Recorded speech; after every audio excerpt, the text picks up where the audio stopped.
Di hutan rimba yang hijau dan lebat, di tengah pepohonan rindang, terdapat orang utan yang cerdik bernama Sayid. Dia sangat cerdik dalam menghadapi masalah.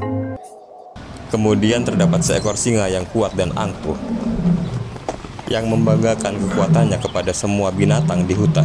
Suatu hari singa berkata di hadapan binatang-binatang lain, "Aku raja hutan, tak ada yang menyayangiku." Sayid yang mendengar perkataan singa kemudian mendekati singa dengan lemah lembut dan berkata, "Maaf Tuan Singa, tapi saya memiliki pertanyaan untukmu. Apakah seorang raja yang sejati hanya diukur dari kekuatannya?" Singa itu tersenyum sombong. "Tentu saja kekuatanlah yang membuatku menjadi raja." Sayid tersenyum sambil berkata, "Tapi Tuan Singa, kekuatan saja tidaklah cukup. Seorang raja sejati harus cerdas, bijaksana, dan menghormati semua makhluk di sekitarnya." Singa itu merasa tersinggung oleh kata-kata Sayid, tapi dia penasaran, "Apa yang kamu maksud, Sayid?" Sayid menjelaskan, "Mari kita buktikan. Aku akan menunjukkan bahwa kekuatanmu tidak selalu membantumu." Dia pun mengajak singa ke sebuah lubang yang dalam dan sempit di hutan.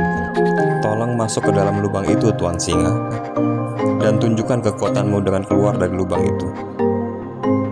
Singa yang merasa bangga dengan kekuatannya tanpa ragu masuk ke dalam lubang. Namun lubang itu terlalu sempit dan ia tidak bisa keluar. Singa itu mulai merengek dan meminta bantuan,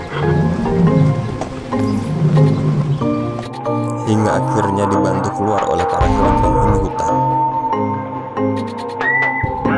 Dengan cerdik Sayid berkata, "Tuan Singa, inilah bukti bahwa kekuatanmu tidaklah selalu berguna, tapi dengan kecerdasan para penghuni hutan membantumu keluar." Singa akhirnya belajar bahwa kekuatan tidak selalu merupakan segalanya, dan singa belajar menghargai kecerdasan serta kerjasama. Sejak saat itu, singa menjadi lebih rendah hati dan menghargai binatang-binatang lain di hutan.